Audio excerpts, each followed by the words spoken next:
రాష్ట్ర వ్యాప్తంగా ఎక్కడ చూసినా యూరియా కష్టాలే కనిపిస్తున్నాయి. తాజాగా నల్గొండ జిల్లాలో యూరియా కోసం రైతులు పడిగాపులు కాస్తున్నారు.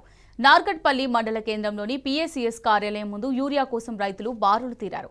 అధికారులు రాకముందే రైతులు కార్యాలయానికి భారీ సంఖ్యలో చేరుకున్నారు. క్యూ లైన్లో పాస్ పుస్తకాలు, ఆధార్ కార్డు జిరాక్సులు పెట్టి అధికారుల కోసం ఎదురుచూస్తున్నారు. తమకు యూరియా ఎప్పుడిస్తారోనని పడిగాపులు కాస్తున్నారు.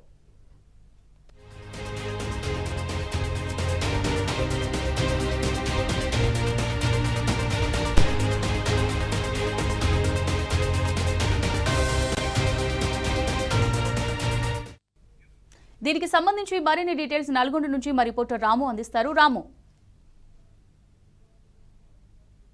వెంటాడుతూ ఉన్నాయి.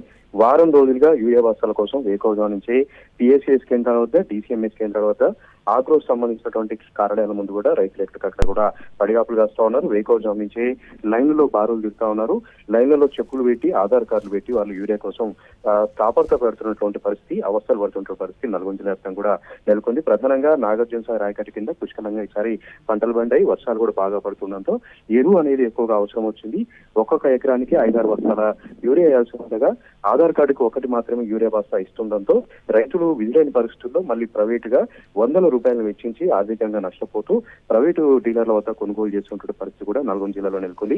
ప్రభుత్వ రేటు ప్రకారం 266 రూపాయలు యూరియా బస్తా ఇవ్వాల్సి ఉన్నప్పుడు కూడా అన్ని సబ్సిడీలు భరించి ప్రభుత్వం సరఫరా చేయకపోవడంతో ప్రభుత్వంలో ప్రాథమిక సహకార సంఘాల వద్ద, పిఏసీ సంఘాల వద్ద ఎక్కడ కూడా యూరియా దొరకపోవడంతో ప్రైవేట్ డీలర్ల వద్దకు వెళ్లి రైతులు దాదాపు 600 రూపాయలకు ఒక బస్తా కొనుగోలు చేస్తూ ఆర్థికంగా తీవ్రంగా నష్టపోతున్న పరిస్థితి కూడా నల్గొండ జిల్లాలో నెలకొంది. నల్గొండ జిల్లాలో 2 సీనియర్ మంత్రులు ఉన్నారు, కోమటిరెడ్డి వెంకటరెడ్డి, ఉత్తమ్ కుమార్ రెడ్డి. వీళ్ళు పేరుకు మాత్రమే పెద్ద పెద్ద నాయకులుగా, పెద్ద పెద్ద మంత్రులుగా చలామణి అవుతున్నారు. కానీ రైతులకు యూరియా తెప్పించాల్సినటువంటి అవసరం ఒక కనీస సోయి లేదంటూ కూడా రైతులు పెద్ద ఎత్తున కూడా ఆగ్రహం వ్యక్తం చేస్తూ ఉన్నారు. ప్రతి వానాకాలం సీజన్ కంటే ముందు, యాసంగి సీజన్ కంటే ముందు కూడా రివ్యూ నిర్వహించి బఫర్ స్టాక్లను పెట్టి, ఇండెంట్లు పెట్టి ఎక్కడికక్కడ కూడా ముందస్తుగా యూరియా నిల్వ ఉంచాల్సినటువంటి ప్రభుత్వం మొద్దు నిద్రపోతుండటంతోనే, ఏది కూడా పట్టించుకోబోతుండటంతోనే రైతులకి ఈ అవస్థలు ఎదురవుతున్నాయి. రైతులు ఈ రకాలుగా ఇబ్బందులు పడుతున్నారంటూ కూడా వాపోతా ఉన్నారు.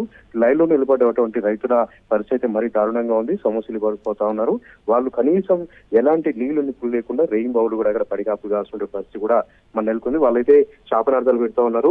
ప్రజాపాలన అంటూ మమ్మల్ని రోడ్డు మీద తీసుకొచ్చారు, మమ్మల్ని రోడ్డు పాలు చేశారంటూ కూడా రైతులు అక్కడ ఆవేదన వ్యక్తం చేస్తున్న పరిస్థితి కూడా మన నెలకొంది. నార్కట్పల్లి, నాగార్జునసాగర్, త్రిపురారం, అదేవిధంగా నకరికల్ మండలాల్లో కూడా ఎక్కడికక్కడ రైతులు బారులు తీరినటువంటి పరిస్థితి అయితే మనకు కనిపిస్తా ఉంది. కొద్దిసేపటి క్రితమే తిప్పర్తి వద్ద కూడా, తిప్పర్తి నుంచి నల్గొండ ఆధారపైన పెద్ద ఎత్తున ధర్నా నిర్వహించారు. కలెక్టర్ని కూడా అడుకోవడం జరిగింది. కలెక్టర్ మాత్రం ప్రకటనలు ఇస్తా ఉన్నారు. నల్గొండ జిల్లాకి 500 మెట్రిక్ టన్నుల యూరియా వచ్చింది, ర్యాకులు వచ్చాయి. ఆ ర్యాకుల ద్వారా పిఎస్సిసి సంఘాలకు పంపిస్తున్నామని చెప్తున్నప్పుడు కూడా క్షేత్ర స్థాయిలో మాత్రం ఎక్కడ కూడా యూరియా నిల్వ లేవంటూ అధికారులు చేతులు ఇస్తుండడం అనుమానాలు తావిస్తా ఉంది. ప్రధానంగా కాంగ్రెస్ పార్టీకి సంబంధించినటువంటి నాయకులు, కార్యకర్తలు వ్లాగ్దందా చేస్తా ఉన్నారా? ఈ ఎరువులంతా కూడా ప్రైవేట్ కంపెనీలకు అమ్ముతున్నారా? కృత్రిమంగా కొరత సృష్టించి ఎక్కువ ధరలకు యూరియా అమ్ముకునేలాగా ప్రైవేట్ డీలర్లతో కుమ్మక్కైనటువంటి అనుమానాలు కూడా రైతులు లేవనెత్తా ఉన్నారు. ఏదైనప్పటికీ కూడా రైతులు కనీసం ఎరువులు సరఫరా చేయనటువంటి ప్రభుత్వం ఉన్నా లేనట్టే అంటూ కూడా రైతులు శాపనార్థాలు పెడతా ఉన్నారు. Amulya, right, thanks for the updates Ram.